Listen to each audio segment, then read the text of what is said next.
Muy buenas tardes, es un placer, un honor darles la bienvenida a esta charla coloquio, a este momento que vamos a compartir en esta tarde de hoy, una charla coloquio titulada Cerámica y Cestería, de la tierra a la forma. Es además el segundo coloquio, la segunda charla que tenemos enmarcada en este mercado de artesanía. El primero dedicado a la tejeduría y al bordado, y en el día de hoy a la cerámica y a la cestería. Sin duda alguna, oficios artesanos que están en peligro de extinción. Sobre todo nos hemos encontrado con un gran reto de contar con esos alfareros, con esas alfareras tradicionales de la isla de La Palma, que estuvieran no solo presentes, sino que también pudieran charlar con nosotros, lo cual ya es una realidad actual que estamos viviendo en el día de hoy. Esta conversación que vamos a compartir tiene un objetivo muy claro: contrastar, compartir, poner en común opiniones, puntos de vista, todos igualmente válidos, y sobre todo experiencias de vida de los ponentes que vamos a tener aquí con nosotros en el día de hoy. Y sobre todo lo hacemos no solo en este mercado, sino en este enclave único que vuelve a coger vida en estas salinas de Breña Baja, que sin duda alguna son un marco incomparable. Veo que hay dudas donde sentarse. Tenemos aquí una primera fila maravillosa. Bueno, donde estén cómodas, pero disfruten de este ratito que vamos a compartir todos, que además en estos días de mercado hay multitud de actividades, hay talleres, hay degustaciones, música en vivo y por supuestísimo los puestos con artesanos y artesanas con sus creaciones.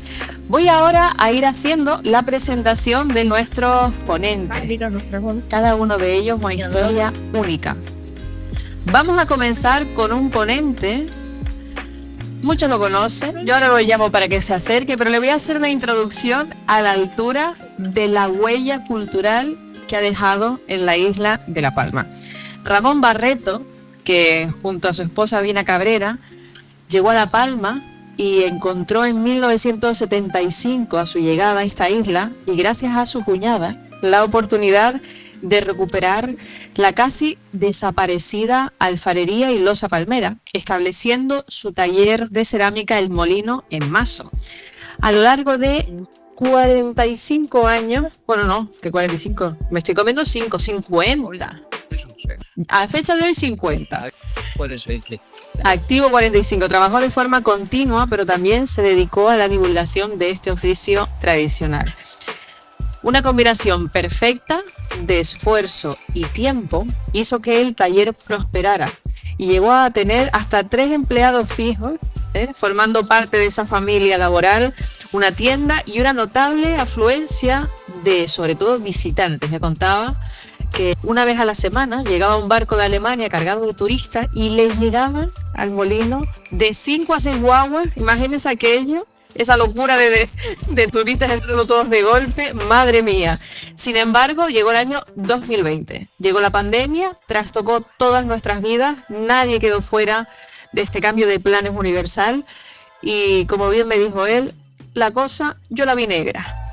Y ante eso, pues ahí fue cuando él consideró que era el momento de cerrar medio siglo de dedicación a la cerámica, pero que, como digo, Ramón Barreto dejó una huella imborrable de artesanía para la isla. Así que Ramón, por favor, venga por aquí con nosotros. Un fuerte aplauso para él. Peine, perfecto, por favor. Qué moderno, con mi micrófono. Tome asiento por aquí, Ramón. Siéntese aquí. Por favor, tome asiento. Bien. Póngase cómodo. Vamos ahora con nuestra siguiente ponente. Ella es María Victoria Hernández. Ejerció como abogada desde 1987 hasta su jubilación, pero siempre vinculando su carrera al estudio de la historia y tradiciones de la isla de La Palma. En su labor, además, como autora, en la década de los 90 publicó varias obras fundamentales a la cultura palmera, entre ellas la Guía de La Palma y la Guía de Artesanía de La Palma en el año 1994, que sobre todo consolidaron su reputación como investigadora y como divulgadora. Posteriormente, además, en el año 2002 fue nombrada cronista oficial de los Llanos de Aridane y distinguida como Mujer Canaria del Año. Muchas distinciones que no quedaron ahí. En el año 2009 ingresó en la Academia Canaria de la Lengua y en la Real Academia Canaria de Bellas Artes San Miguel Arcángel. Además, durante 4 años, desde el 2011 hasta el 2015, fue consejera también de Cultura y Artesanía del Cabildo Insular, destacando sobre todo en esta etapa su impulso por y para la artesanía tradicional. Siguen los reconocimientos.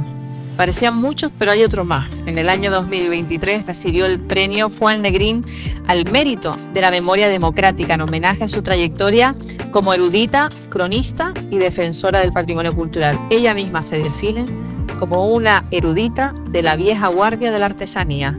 María Victoria, por favor. Toma asiento a mi derecha, por aquí en esta silla.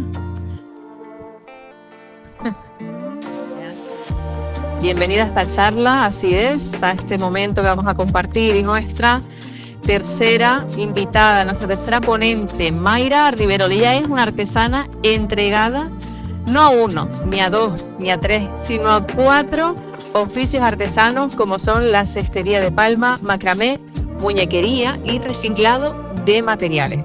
Además, en el día de hoy se presenta por el de Cestería de La Palma, ya que estamos en este enclave enmarcado en cestería, un oficio tradicional en riesgo de desaparición del que es artesana desde hace 5 años y a su vez es el que más le gusta, pero hay un asterisco, el menos rentable. Hablaremos también de eso a continuación. Descubrió su pasión por la cestería allá en esos años de colegio, en el colegio La Palmita, cuando la asignatura de hogar comenzaba a hacer muñecas y a posteriori aprendió a trenzar la palma. Precisamente ese trenzar le enamoró y se le quedó ahí, ¿no? Como siempre estaba pendiente de darle forma a ese amor que tardó muchos años en dedicarse a ello, no se lo quitaba de la cabeza y eso conllevó que con los años sacara el carnet de artesana. Combina además su oficio de artesana con la formación de nuevos artesanos y artesanas y actualmente tiene una colaboración con el sello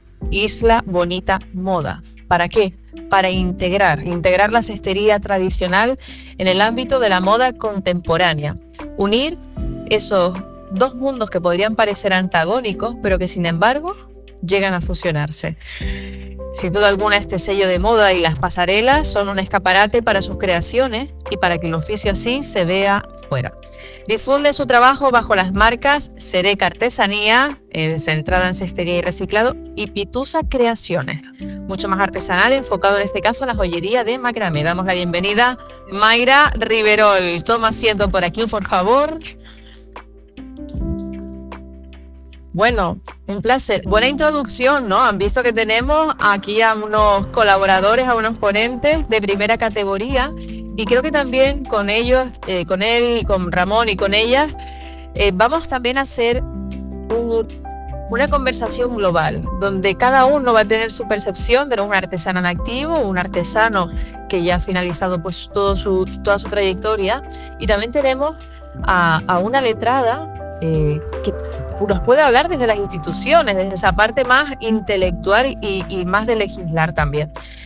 Lo dicho, me gustaría decirles que estén atentos, sobre todo porque al final de este encuentro, de esta conversación, ustedes van a tener vuestro turno. Si tienen alguna duda, alguna consulta, alguna sugerencia, tendremos una ronda de preguntas al finalizar esta charla que vamos a tener aquí. Pero sobre todo, lo que queremos es analizar el valor social, cultural y económico de los oficios artesanales para nuestra isla y sobre todo abordar los diferentes desafíos, detectando necesidades, pero también hay que detectar propuestas para ir marcando un camino hacia el futuro. Vamos a hacer esa radiografía pasado, presente y futuro. Vamos allá, lanzo una pregunta y voy a ir ordenando esa pregunta y un poco a cada uno que tenga por su turno de palabras. Vamos a ir en esta cronología con el origen y la vocación. Tras esta introducción de cada uno, ya más o menos hemos puesto sobre la mesa a qué se dedica cada uno, qué hace, pero sí me gustaría saber cómo fue el proceso de aprendizaje de cada uno de vuestros oficios, y en este caso también me gustaría, María Victoria, pues tú cómo fuiste involucrándote en el mundo de la artesanía, como letrada o como abogada en ese momento, y sobre todo los valores de quienes los formaron a ustedes.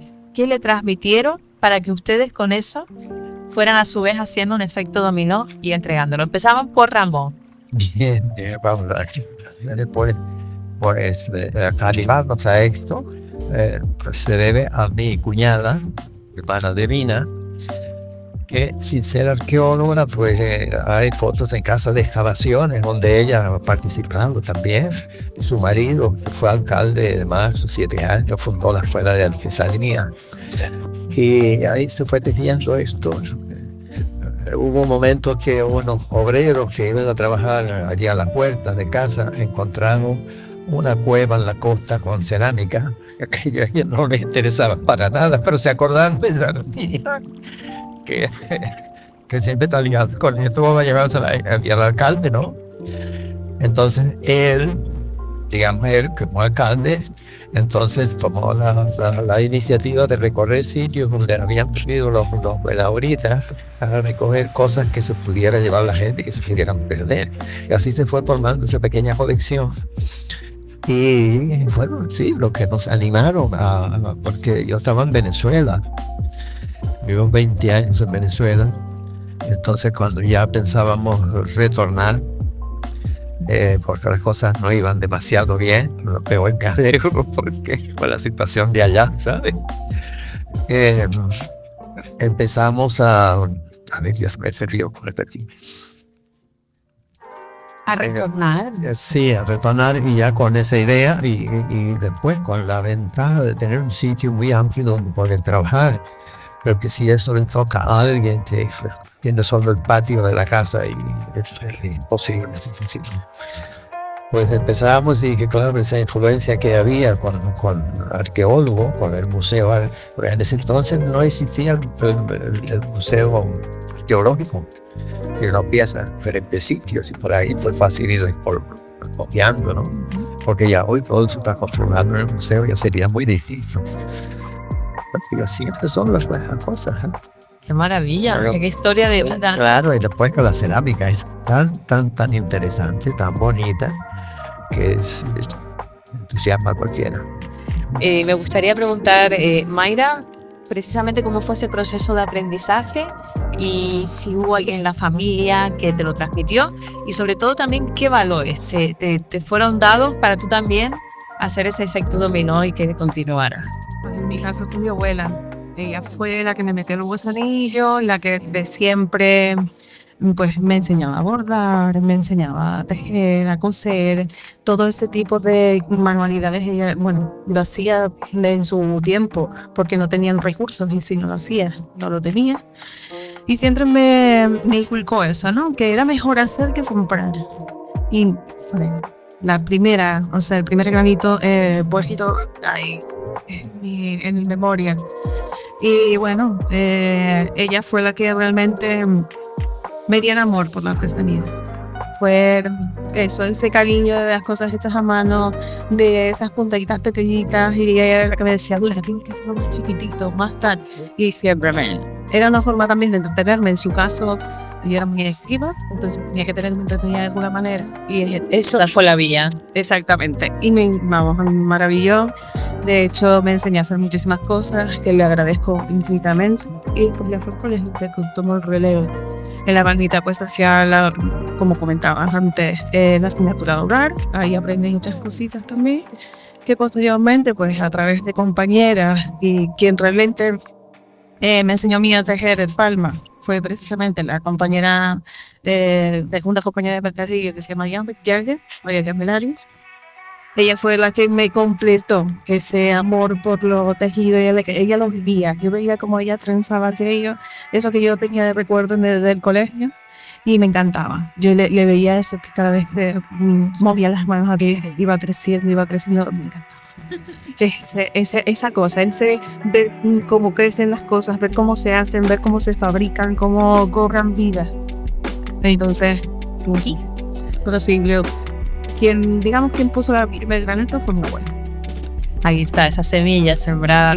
María Victoria, en tu caso, como abogada, ¿en qué momento empiezas a sentir que tu camino, tu trayectoria laboral era compatible con tu pasión por la artesanía y por el patrimonio e identidad palmera? Vamos a ver, el caso mío es un caso muy peculiar, que es una aproximación a la artesanía y a los artesanos y al mundo de la regulación artesana por vocación, por la pura vocación.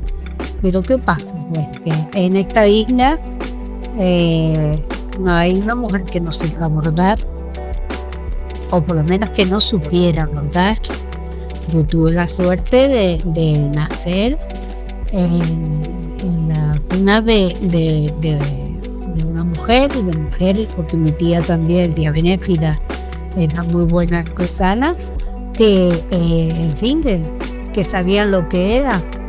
Y también mi aproximación a la cultura tradicional y popular de La Palma, que no solamente me ha llevado a estudiar la artesanía, a buscar antecedentes de la artesanía, sino, en fin, otros temas que he hecho trabajo, he hecho libros, por ejemplo, el libro de fiestas de La Palma, que en fin, estuve casi 20 años escribiéndolo, pero al mismo tiempo estaba en el despacho de abogado.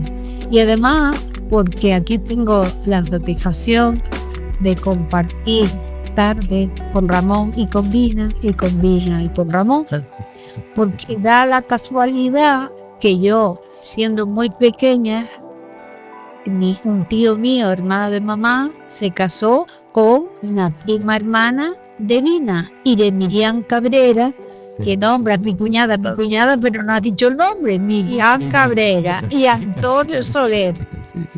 ¿Vale? Sí, no lo vi, ¿no? Y bueno, pues, y yo nací y crecí en este mundo. Pues fui a la universidad, estudié Derecho, abrí despacho en Los Llanos, pero todo este mundo de la familia me llevó a canalizar y a escribir junto con Vicente Blanco, que creo que estuvo la semana pasada aquí, y Miriam Cabrera, la cuñada de Ramón, la que no se olvide, la cuñada de Ramón, este libro, ¿vale? Que publicado por El País Aguilar, lo que significa ese sello. Y bueno, pues tiene ya 31 años. Mira a tu homóloga. Tengo el libro. Ah, lo tienes. Bien. Y mira a Ramón, que jovencito. Y aquí, pues no, lo que dijo Ramón, ellos se han caracterizado por una nueva artesanía en reproducción del mundo prehispánico.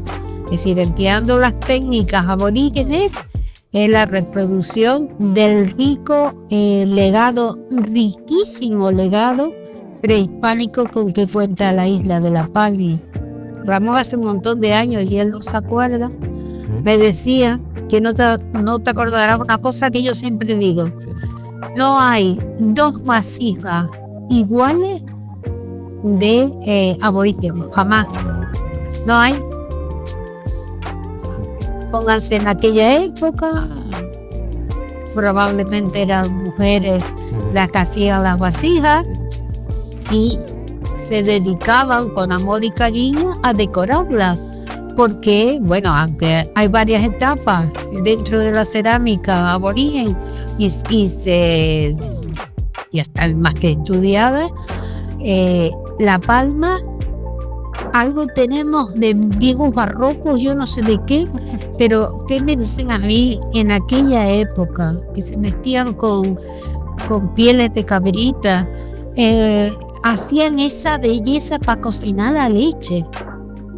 Ahí vamos a ir.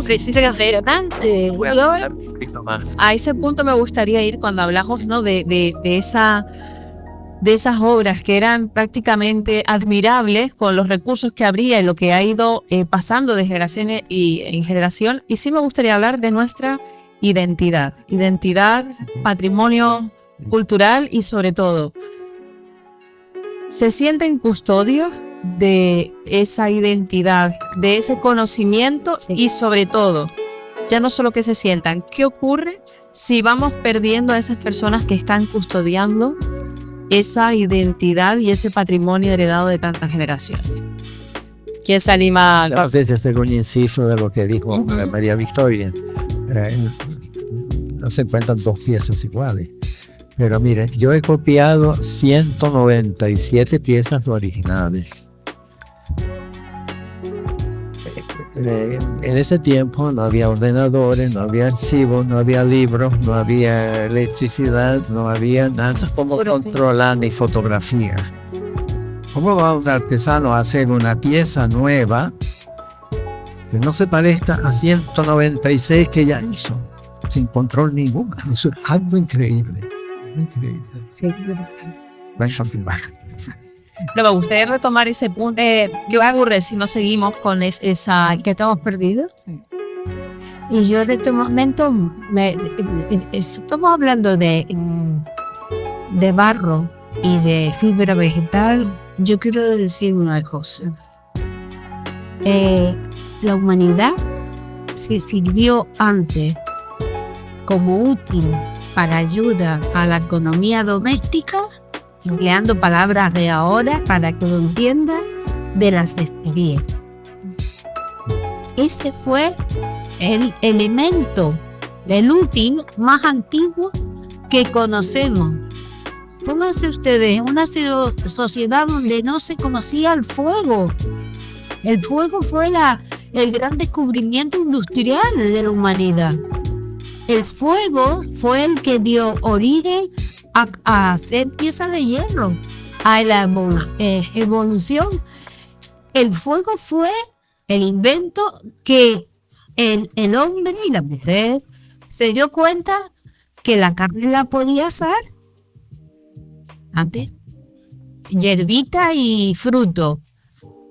Y de la cestería para coger los granos y lo que hubiera vegetal, se formó en la misma, levantado de una pieza, que ahí tiene ella una, el mismo levantado de la pieza de cestería, se empieza por abajo, igual que los churros de barro para ir subiendo. Es decir, primero fue la cestería y después fue la vasija. Y otra cosita que quería aclarar.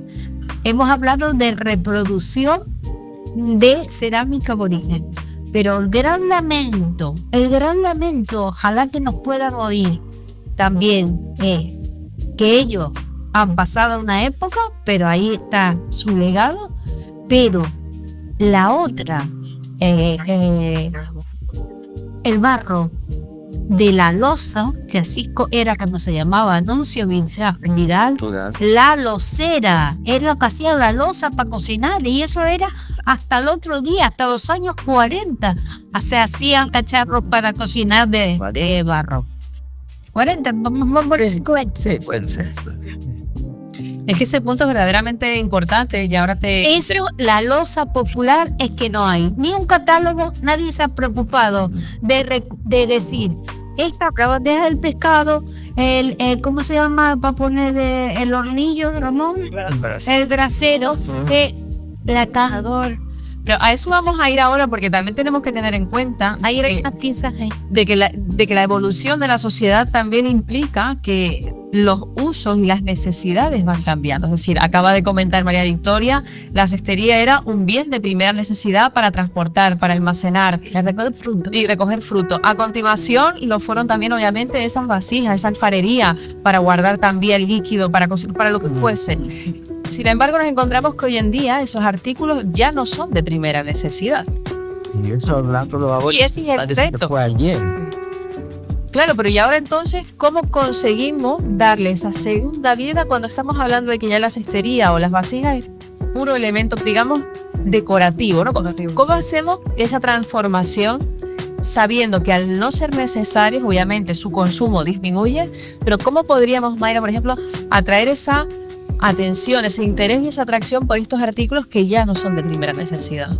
Pues lo primero es que es algo atemporal que podemos tener de uso durante muchísimo tiempo, que no es lo mismo irse a comprar, pues en el caso de una vasija, irse al chino y comprar cualquier tontería, que eso al final lo acabas botando, no le das valor porque vale menos ni nada, y darle realmente valor a nuestras piezas, a lo hecho a mano, algo que te va a durar toda la vida, algo que es único, exclusivo para ti. O sea, darle lo que es realmente ese valor único y especial que tiene lo hecho a mano, lo que una persona transmite en esa pieza y que tú te lo vas a llevar para tu casa. En el caso de una cesta, de una cerija, que bueno, ya no son para ir a comprarse la verdura al supermercado o a la tiendita o al mercadillo, que también se siguen usando, pero se le da otro uso. Lo convertimos en un bolso de paseo diario que te va a durar la vida, que lo puedes, bueno, hay alumnas mías que han venido y me traen las cerecas de sus abuelas y de sus bisabuelas. O sea, ese producto que te dura eternamente, que tiene un valor incalculable, es simplemente volver a eso. Es cambiar un poco la mentalidad de el comprar y tirar, de esto se rompe y lo tiramos. No, hay que volver a reparar todas esas cosas, hay que volver a lo de antes. Es que la vida tal como nosotros la estamos viviendo ahora mismo no es sostenible. Nos vamos a quedar sin recursos y menos de nada. Entonces hay que volver a ese punto de darle valor exactamente a ese producto de antes, a eso que toda la vida ha estado ahí y que lo hemos ido dejando de lado porque no era lo moderno y que ahora tenemos que volver a coger porque es inevitable. Yo no creo que haya una disposición eterna de productos de materias primas tal como las estamos usando. Entonces hay que volver un poco, retenerse un poco y pensar, lo que yo voy a comprar tiene que tener un valor, tiene que ser duradero, tiene que ser algo que yo me pueda llevar y no va a ser de usarlo 2 o 3 meses y tirar la basura, sino que va a durar, que es algo que merece la pena comprar.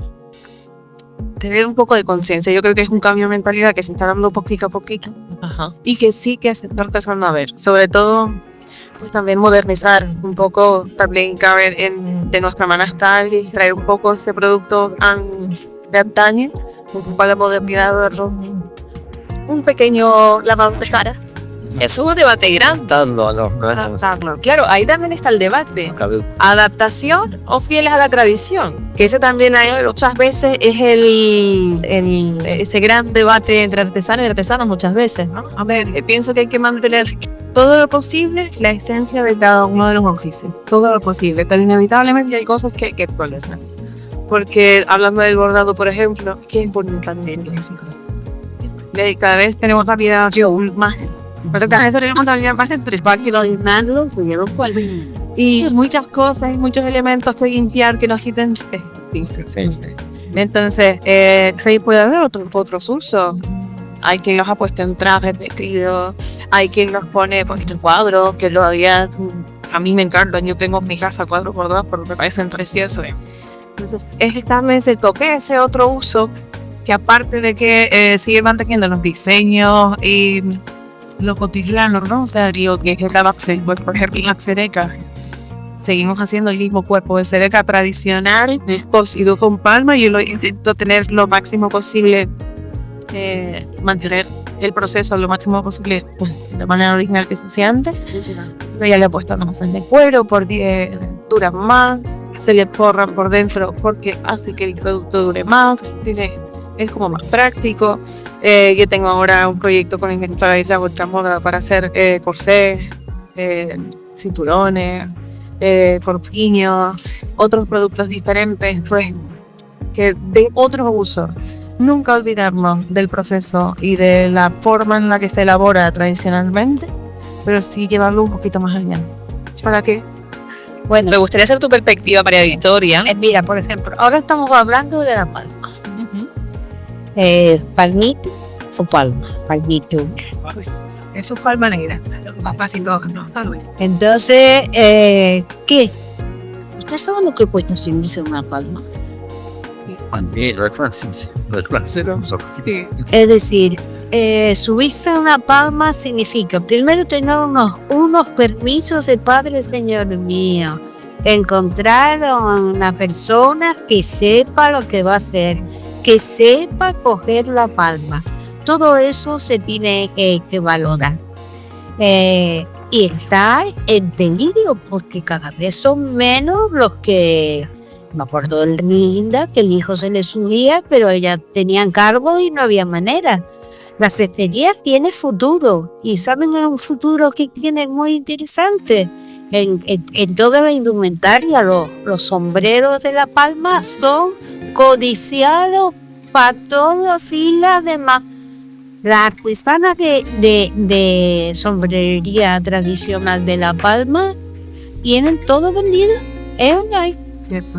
Entonces hay que buscar el nicho de El mercado el mercado necesario. Evidentemente, hoy un consumidor de artesanía no espera que si compra una cazuela de loza y le ponga agua y no se vaya, porque se va.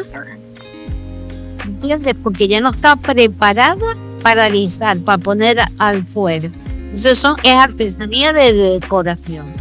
Pero los que nos acercamos a la artesanía, pretendemos usarla lo máximo posible y que no sea solo artesanía de decoración. Y es verdad que lo que nos acercamos a la artesanía, regalamos artesanía, estamos pendientes. Yo este año lo regalé a mi sobrino en Reyes Montera, una montera de chico y una montera de chica, encargada a una especialista. Regalen artesanía, pero conscientemente. Entonces ya no es el uso la que necesidad. tenía en aquel momento. Hay otro uso, lo que hay que canalizarlo y buscarlo. Buscar ese comercio, buscar esa gente. Y otra cosa, los artesanos tienen muchas... los artesanos ya tradicionales, pues lamentablemente que lo hemos conocido, ¿a cuánto? A montones. Todos han ido. Entonces, bueno, los nuevos artesanos tienen que saber informática, tienen que saber redes sociales, tienen que saber un montón de cosas, pero lo que tienen que tener claro son los valores y los principios. Ustedes se dan cuenta que ahora viene Navidad y hay turrón oro y turrón plata. Pues señores, si tenemos que hacer un cesto turrón oro, es decir, todo como es, auténticos, al máximo, y otro quizá para todos los días o para llevar a la plaza, que sea plata. Pues lo hacemos, pero lo decimos. No engañar nunca. Decimos, ¿tú lo quieres turrón oro o turrón plata? Y creo que eso puede ser uno de los caminos que pueda tener la artesanía, que yo la veo fatal. A eso llegaremos, no más adelante, pero bueno, no vamos a empezar con esa parte ya oscura de la conversación, que es una realidad. Ramón, algo que apuntar, que añadir, pues precisamente a ese cambio de los usos que obviamente tienen ya hoy en día la artesanía, y también esa pureza, comentabas, ¿cómo voy a hacer 197 iguales, por así decirlo? No, que no se parezca ninguno. Que no se parezca, ahí es el problema. Son diferentes. Iguales. Se mantiene, hay que mantenerse fiel, o también se permite esa innovación. Eso ya no se añade. Historia que no la podemos cambiar. La labor de Nuevas cosas, sí, en cerámica popular, sí. Ustedes han dicho en el taller, vaya, pues el nacimiento de Iberota, el nacimiento, Belén, trofeos. Claro, hay un campanario de Tigarace que te vio uno. Sí, que es muy bonito. También, fíjate, bueno, eso suena muy lejos, pero el plato para las Olimpiadas, el diploma, el plato para las Olimpiadas de Seúl. Después lo hice para el gobierno de Canarias. Y veía, se pueden hacer cosas, mira, lo que hay que dedicarle paciencia. Empleando los mismos materiales y la misma técnica, pues ellos son unos platos. Ahora, bueno, puedo hacer yo una cerámica de aborigen, cambiar de algo, pues no, eso no se puede. Sí. Vamos ahora a meternos vamos a abrir este melón que acaba María Victoria de poner ahí el avance. Analicemos el escenario actual en el que vivimos.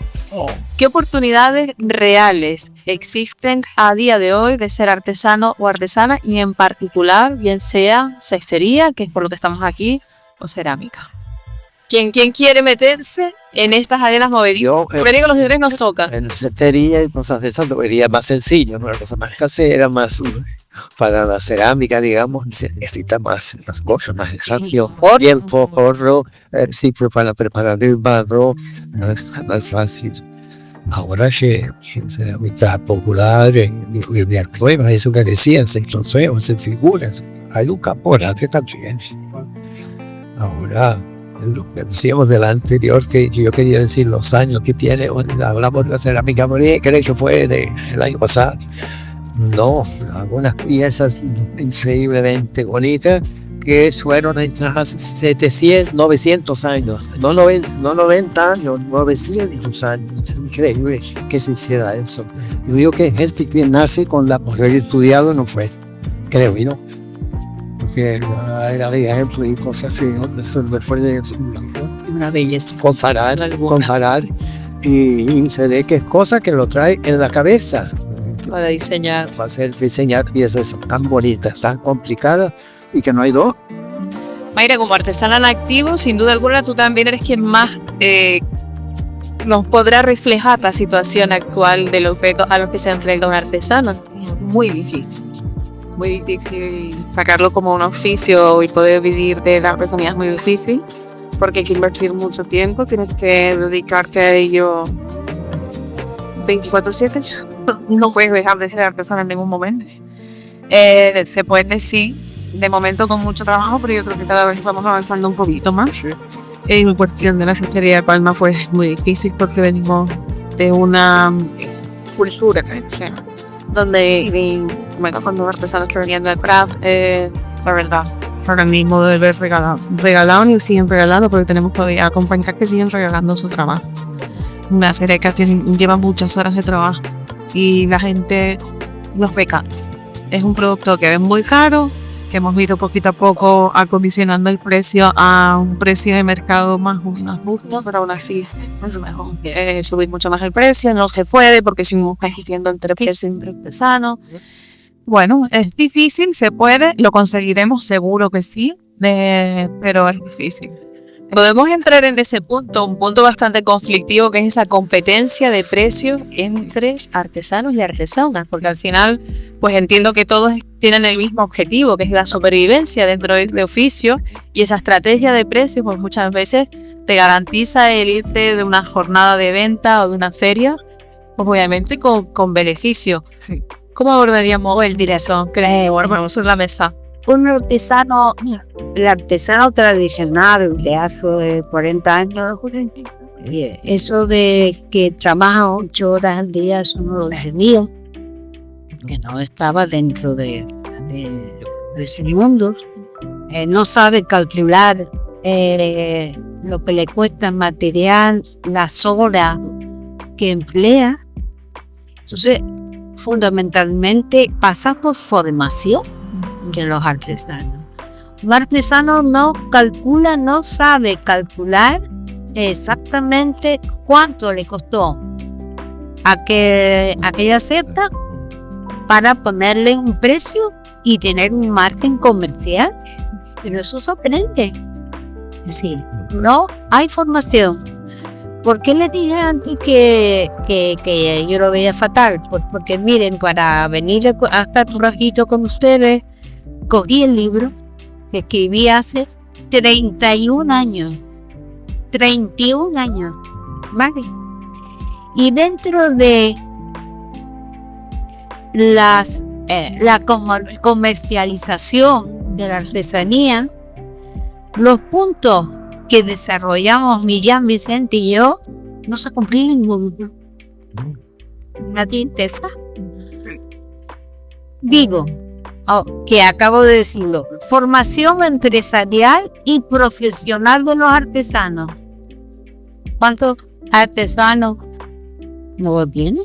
¿Verdad?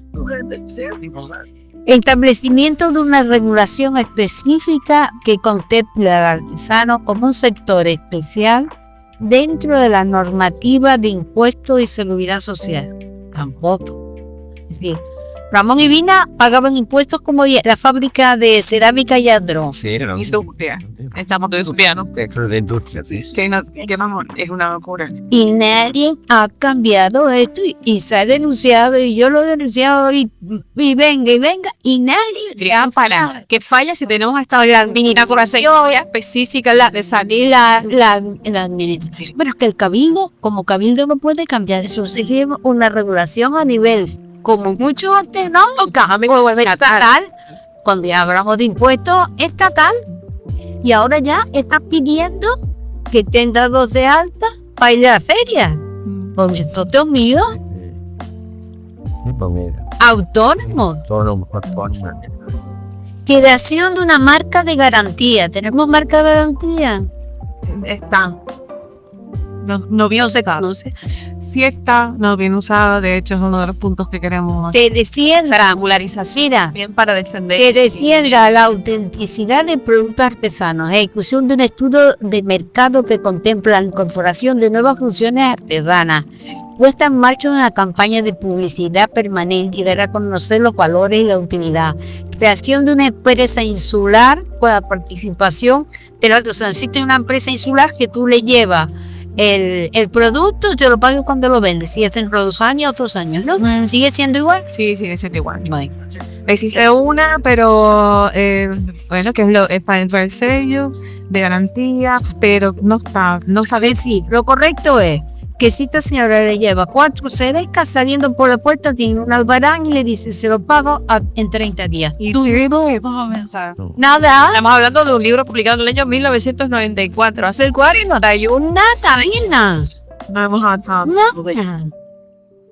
Se lo llevan abajo y te digan, mira, que te lo vendí, baja. Por eso ellos, la ventaja nuestra es que lo vendían directamente. Claro, ahí está ese reto de la venta directa. Pues bueno, no todos los que tienen al molino, eso confesión de un inventario, que es lo que dije antes. Es decir, hay tantas cosas y además le voy a decir otra cosa, que al final como que se censuró y me van a matar, especialmente Saray, que no le he dado las gracias a la asociación. Ustedes saben que hace 30 años, bueno, más, porque si esto salió en el 4, estaríamos 3, 4 años haciendo. Una de las cosas que de gran debate en la biblioteca, en la escuelita del Molino, entre ellos Miriam, Vicente y tal, era si las ferias no habían cumplido ya su misión. Para nosotros, para aquellos locos que estábamos ahí reunidos para ver cómo arreglamos esto, la feria había sido una revolución en el sentido de que la gente se volvió a recordar lo que sabían hacer.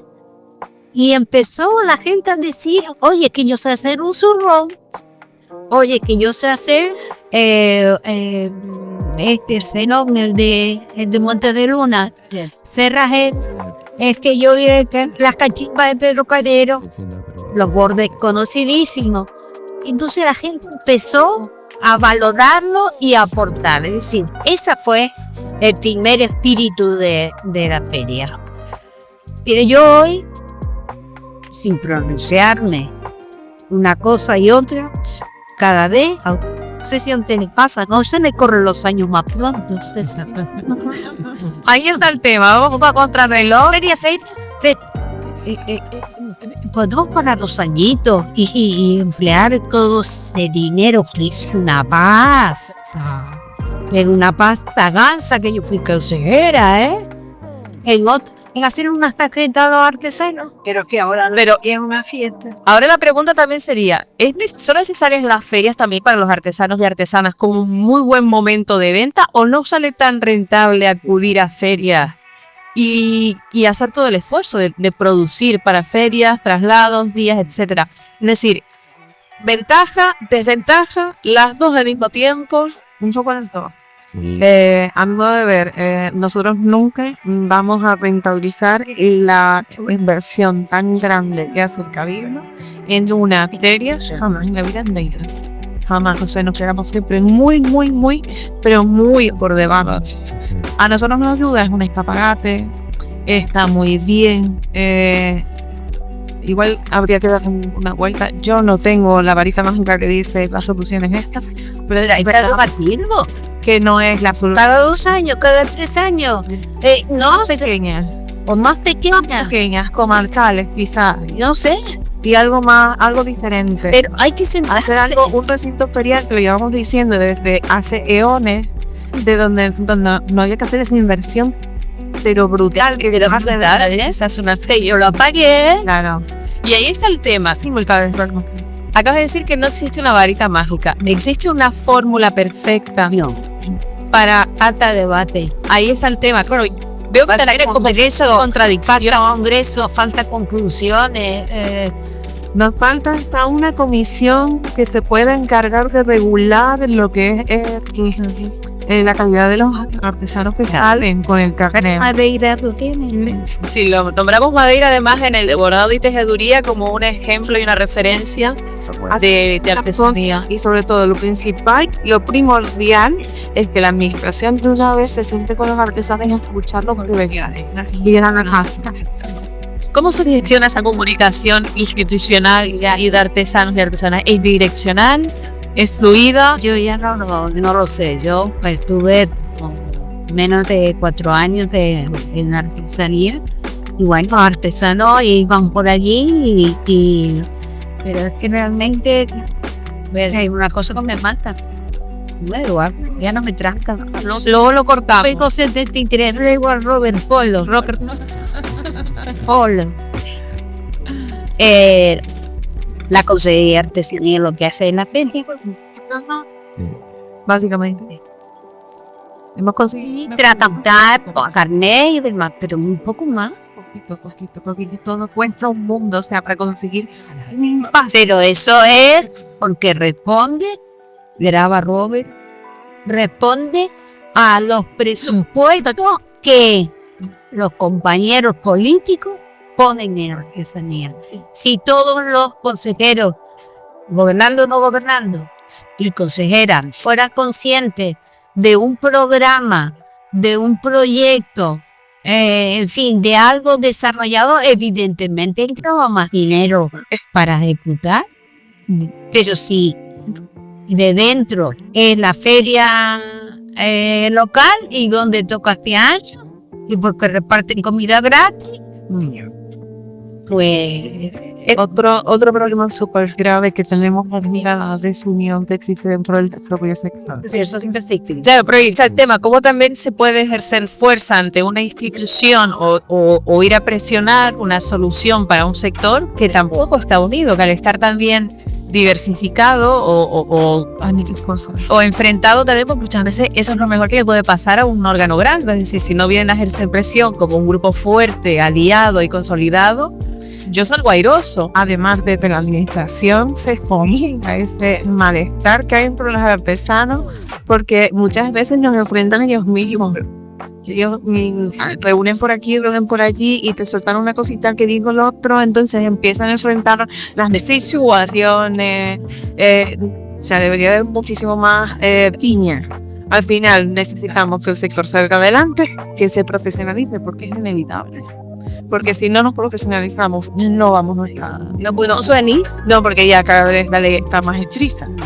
O sea, necesitamos que exista algún método, porque hay muchas personas que no pueden darse de alta como autónomos. La realidad, ¿sí? Pero es que no facturan como hay para eso. Exactamente. Es que la gente no. Vamos a ir evolucionando, ya vamos a ir Directoras que tienen un saber extraordinario que va y le da la medalla de oro de Canarias, porque es maravilla, pero no puede producto comercializar como lo está haciendo a escondida. Sin duda alguna estamos Porque no le cuadra la cuenta. identificando, ¿no? Hemos hablado de formación, profesionalización, instituciones, impuestos, figuras laborales y demás. Vamos ahora, es que es complejo, complejo hablar de una realidad que nos demuestra tantos retos. Pero vamos a mirar ahora, ya que hemos hecho esta radiografía del presente, vamos a mirar al futuro. Vamos a mirar a ese relevo generacional. ¿Ven interés?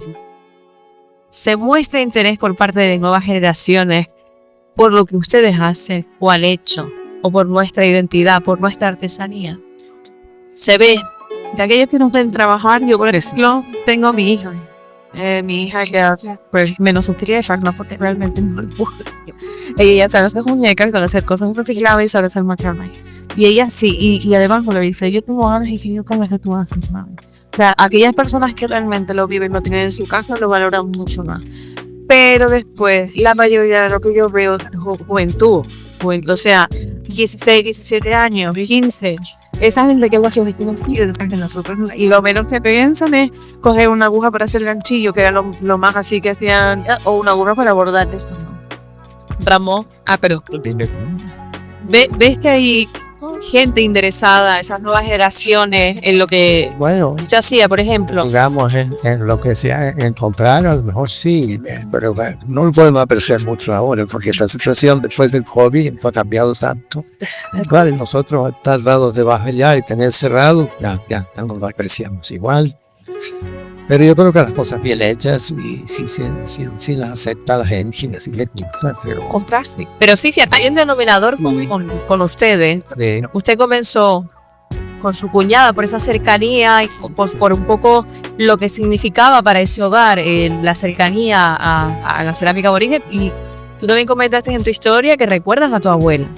Entonces, al final, ¿será que la artesanía se está quedando tan relegada a sencillamente a un relevo generacional familiar, de decir, oye, porque yo vi a mi madre, porque tiene ese apego, ¿no? Ese apego a ese vínculo familiar, a ese vínculo de esa persona? O aún, María Victoria, podemos tener esperanza. Pues yo quiero tener esperanza porque la juventud se acerca a esta cultura y cada vez y yo creo que las valoran, porque si la identidad de la isla de La Palma pasa por conocer su artesanía tradicional, que era los útiles que se utilizaban, eran los oficios. La palabra artesanía que el otro día, ¿vale? Eran los oficios artesanos, que eran reglados y que incluso, pues tengo que decir que a las mujeres muy poco oficios nos dejaban hacer. Fíjense ustedes que la seda, que en La Palma se salvó porque ha quedado en manos de mujeres, estaba prohibido en el siglo XVII y XVIII que una mujer tejiera en un telar. Es decir, las cosas van cambiando. Que el problema donde está es que haya gente que realmente se acerque a la artesanía y sea capaz de hacer un set. ¿Cómo lo conseguimos? Pues evidentemente todo es el dinero. Es decir, si no es rentable para un artesano montar un taller para hacer cestería o hacer cacharro de barro y no come y no tiene dinero para pagar la seguridad social porque es abusivo, yo siempre he dicho que la seguridad social de los artesanos, el régimen debe ser el mismo que el agrario. Es decir, el régimen agrario es diferente que el industrial. Pues no se ha conseguido. ¿Pero por qué? Porque no nos hemos echado a la calle. Así que para la calle, a reivindicar, que lo arreglen. No nos queda más remedio, lo vamos a perder. a nosotros nos animó a cerrar el taller. Eso porque había que pagar, pues teníamos 3 o 4 empleados y claro, trabajaron tanto que dijimos, no vamos a seguir pagando estos sueldos. ¿Hasta cuándo? Aquello parecía la fin del mundo, no sabíamos lo que iba a durar. Y eso nos animó a hacerlo, a acelerar el futuro. En ese momento no se podía. Y otra cosa, para promocionar esto más, no sé si están haciendo ferias todos los años, pero que es interesante hacer la feria para que se popularice más el uso de estas cosas. ¿Sí? porque también adaptándolas, me decía, pues, adaptándolas a la moda, y había cositas por ahí que yo no había visto nunca. Claro. Detallitos. Una manera, por así decirlo, de dar. Es decir, lo de la feria, yo creo que esta tarde hemos dicho algo importante. Hemos abierto un debate. Feria sí, feria no, cómo, cuándo. Eso es monográfico de tardes enteras. Vaya, un seminario. Sí. No podemos. María Victoria, hemos abierto el debate, ferias sí, ferias no, he invitado a una feria. Imagina, pues, que ya todos vida, te atrevida, hijo. De eso se trata, de decir, esto es una charla donde cada uno aporta pues su punto. No, pero ya habrán visto sinceramente que si yo he abierto el meloncito, ha sido en beneficio de uno. Sin duda alguna. En beneficio de la artesana y de la artesanía. Antes de venir, estaba revisando en el móvil y busqué oficios que se habían perdido en el siglo XXI, en el que nos encontramos. Porque obviamente también han aparecido muchos. No solo es pérdida, también llegan nuevos, ¿no? Y estamos ante un cambio generacional, un cambio de era increíble. Habían aparecido nuevos, pues moderadores de redes sociales, con todo el tema diseño digital, etc., sobre todo relacionado con el digital. Se habían perdido oficios, que yo la verdad que tampoco los recordaba algunos, porque no lo viví, pero bueno, afiladores. Ya prácticamente en España no hay afiladores. El sereno, que creo que solo quedaba una península que falleció hace poquito. Cuidaba las casas. El que cuidaba las casas tiene las llaves. Y déjenos el sereno, ¿no? Eso es mucho de película. Hay que ver a Ariana no digas. Eso que se ha perdido. Pues también, sobre todo, aguadores que controlaban muchos oficios, ¿no? Y esto lo digo porque no me gustaría que la artesanía, nuestros artesanos, con la cestería, la cerámica, estuviera en ese listado, porque al final también es esa responsabilidad, no solo de los artesanos y artesanas, sino también responsabilidad institucional, y es patrimonio cultural del lugar en el que vivimos. Por último, quiero acabar siempre con un rayo de luz. Yo sé que a veces estos debates y estas conversaciones pues tienden a describir la situación, y la situación no es la más halagüeña ni muchísimo menos. ¿Qué lección de vida le ha dado a cada uno de ustedes todas las horas entregadas, y en este caso también esa vocación entregada por el oficio de la cestería, de la cerámica, en la vocación por la artesanía? ¿Qué lección de vida les ha regalado y les ha dado? Aquí cada uno que empiece. Empezamos por Ramón, vamos. No, pero no. Por favor. Bueno, sí, va. Es la última ya. A ver, yo voy. Venga. Bueno, A ver, ¿vas tú? quizás, Yo digo, te copias. y quizás vamos a ver qué lección de vida. Sí, algún aprendizaje, pues a lo mejor la paciencia, digo, ahora sí. Y eso, vamos a decir la honradez, hacer las cosas como son, hacerlas bien, para que sigan éxito y se sigan valorando. Me refiero a las copias de la cerámica original. Eso sí lo hace bien, no sirve. Y eso me ha enseñado que hay que ser puntual y hay que ser Maravilloso, gracias Ramón. Gracias. María Victoria. Bueno, pues tú dijiste una palabra que no la hemos dicho hace un momentito, que no le hemos dicho mucho como se merece en la tarde de hoy, que es patrimonio. La palabra patrimonio significa responsabilidad de todo, de los que estamos aquí, de los que están en una institución, de todo. A la defensa del patrimonio tenemos que unirnos. Estamos en un sitio eminentemente turístico. Yo espero que estos turistas que lleguen aquí sean lo que yo distingo entre un turista y un viajero. Un viajero es una persona que se acerca a una islita como La Palma, 706 kilómetros cuadrados, una cosa chiquitita, pero que tiene un valor patrimonial en la artesanía extraordinario. La primera artesanía declarada bien de interés cultural está en La Palma, la seda del Paso, que tuve la satisfacción de colaborar en ese expediente.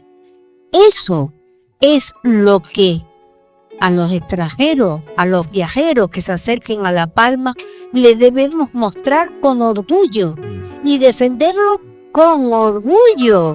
Esto es verdaderamente auténtico. Esto lo hacían nuestros antepasados con esta técnica. Así curtían el lino ahí debajo, en los charcos del lino, que después lo utilizaban para los chochos, etcétera, etcétera, etcétera. Así, decir la verdad, pero vender el producto con el máximo cariño y con el concepto de que es patrimonio, que es igual que la Virgen de la Nieve, vaya, que es igual que el arte flamenco. Todo eso. Gracias, María Victoria. Gracias. Mayra, Pues a mí la artesanía y el dedicarme a esto me enseñó a tener paciencia, a comprender a las personas que tengo alrededor, que bueno, al final acaba conociendo a todos mis compañeros y sabiendo su historia, sabiendo por qué son como son.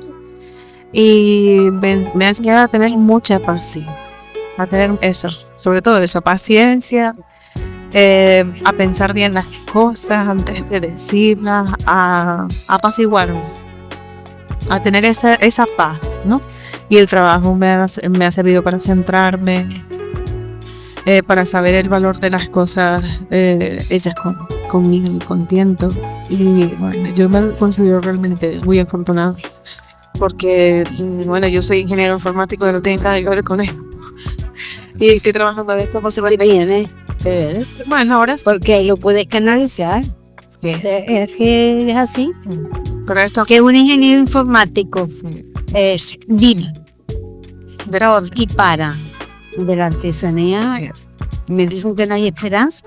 Una señora tan guapa, tan joven, más, trabaja así. Claro que tenemos que tener esperanza. sí, creo que con ese mensaje de que hay esperanza, pero porque también tiene que hay voluntad, vemos voluntad. Eso es lo bonito. Bueno, vamos ahora, les agradezco a cada uno de ustedes, de verdad, qué charla, qué melones, Javier. Ay, Monse, te quitaron los nervios. Sí, lo tengo. Pero lo digo, pero Muy bien. es que estaba claro, lo has disfrutado. Sí. María Victoria, muchísimas gracias, de verdad. Mayra también, gracias a cada uno de ustedes. Vamos ahora con vuestro turno. Vamos con la ronda del público. No me creo yo que no haya ni una sola pregunta Dina tenía ayer. para estos ponentes. No me lo puedo creer. Dina. A ver, Vina, ¿tienes alguna consulta o aportación, sugerencia, lo que sea? Bueno, yo lo que creo que lo más importante es hacer uno lo que le gusta. Porque si tú estás haciendo lo que te gusta, eso se nota y se refleja en lo que estás teniendo. Yo empecé en Venezuela, hice unos cursos de cerámica, pero ya era otra cerámica diferente. Era de esmaltes, de figuras, de lo que sea, lo típico. Y al llegar aquí, nosotros nunca pensamos dedicarnos a lo que era la cerámica aborigen, pero cuando llegamos aquí teníamos horno eléctrico que nos hacía falta porque la arcilla ya llevaba 1000 y pico grados, después no teníamos corriente trifásica, tuvimos que traerla de lejos. No teníamos, no como ahora que está al alcance de todo lo que te hace falta. Está el Amazon y todo lo que tú pidas, horno y todo. No teníamos horno, lo pedimos desde Venezuela a Estados Unidos y en ese espacio de tiempo que pasó fue cuando empezamos con esto y bendito sea Dios. El horno está allí, está todo y entonces ya para mí fue un poquito más complicado porque de una cerámica a la otra es muy diferente, porque este barro para trabajar pues, es como de la noche al día. El otro que pone lento en forma, Sin duda. es meter las piezas en el otro. Saben que el barro tiene arena, ¿no? Sí. Pues hay que buscar la medida que se le pone la arena. Sí, pero nosotros de los echarros en todo esto ya no nos presentaron un tour a Nucia Vidal, que es de Santa Cruz, que era de la cerámica popular, la de la luz. Sí, y ella nos dijo dónde había el barro, que se mezclaba arena y todo eso. Me encanta. Esa fusión entre la loza y la cerámica me encanta. Y entonces era cocinarla en la huerta. Me acuerdo las carranas en la huerta que le poníamos lo que hacíamos, le poníamos la leña encima, eso no se nos desbarataba todo, porque claro, la cerámica esta aborígenes es fina, delgada, y la cerámica popular es gorda y llevaba fuego directo. Pues así empezamos y después resulta que Ramón empezó a hacer un horno sin tener nadie que nos diera nada, porque esto fue empezar de la nada, porque teníamos contacto con los arqueólogos y todo, pero ellos no nos podían decir lo teórico sí, pero la práctica no. Había que hacer las herramientas, buscarlos para mí. Ramón es un inventor de mucho cuidado. Sí, y entonces pues empezamos así y venga, y de noche con el horno de leña. Me acuerdo Ramón hasta las 3 y las 4 de la mañana metiendo leña en negro como... Ahora le dicen a él, ¿tú has fumado, Ramón? He fumado. Claro, Sí, que preguntar una vez una radiografía, sí, me hiciera algo de horno, yo no tenía algo, pero bueno. También es algo totalmente valorable. Al final son problemas de salud derivados del trabajo, es un riesgo laboral, sin duda. Y sin tener en cuenta pues las horas del campo ni nada. Aquello nos gustaba, aquello teníamos ilusión, teníamos quien nos animara, porque eso también influye, porque nosotros también teníamos 4 hijas y que estaban en edad de que había que estudiar y todas las cosas. Y cuando llegamos aquí empezar de nuevo. Pero la clave está en lo que dijiste al comienzo, hacer lo que a uno le gusta. Sí. No creo que hubiese le hace tanto. Exacto. Muchas gracias, Dina, por esa puerta así tan bonita. Muchas gracias. ¿Alguna otra pregunta, consulta, sugerencia? No me creo yo. Ya me falta un detalle, ¿Qué detalle le faltó? Ese primero, cuando se llevan un piso al centro, el fuego abajo y la cerámica arriba. Y el primero le pusimos digamos, unos 10 el piso ese. Y claro, con tanto calor, se cae un tarro y se dobla. Claro, después hiciste otro. Pues muchísimas gracias. ¿Alguien más? Que estamos llegando ya al final, nos quedan unos escasos minutitos para finalizar. Muchísimas gracias. Si está todo dicho, yo espero que, mejor que ellos, y no ha habido nadie que les pudiera transmitir sus experiencias de vida, su pasión por la artesanía. Sobre todo, espero y deseo que aunque hoy estemos hablando de oficios en peligro de extinción, haya una segunda oportunidad.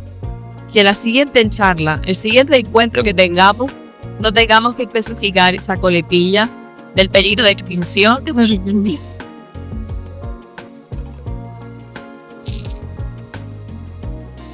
Y creo que lo que también ha quedado claro es que todos estamos aquí por un mismo propósito. No vale echar la responsabilidad solo a una parte de esta ecuación. Todos formamos parte de que para la posteridad podamos seguir hablando de la artesanía y de estos oficios en presente y no en pasado. Muchísimas gracias. Gracias por vuestro tiempo, por vuestra asistencia. Esto ha sido, aparte de la feria, este coloquio, organizado por el Ayuntamiento de Breña Baja a través de las Concejalías de Cultura y Desarrollo Local y sobre todo la Asociación de Artesanos El Telar, en el marco del programa Dinamiza Rural, con la colaboración de la Oficina Agroecológica, que ha estado al pie del cañón organizando y seguirá estando aquí estos días y que nos da esta oportunidad. Muchísimas gracias de verdad por el trabajo realizado en este municipio, que también ha sido muy proactivo en querer preservar la artesanía y sus oficios como identidad cultural. Y poco más que decir, celebremos la artesanía y estos oficios. Para mí ha sido un honor poder acompañarles tanto en el día de hoy como en agosto cuando hicimos el de tejeduría, el de bordado. Y gracias, está todo dicho. Cerramos esto por todo lo alto. Ay, vale, bueno, para esto y estoy pensando. Bueno, Peligro, peligroso. muchísimas gracias y les dejamos sobre todo con música, degustaciones, artesanía en los puestos y sigan disfrutando de este maravilloso mercado. Muchísimas gracias.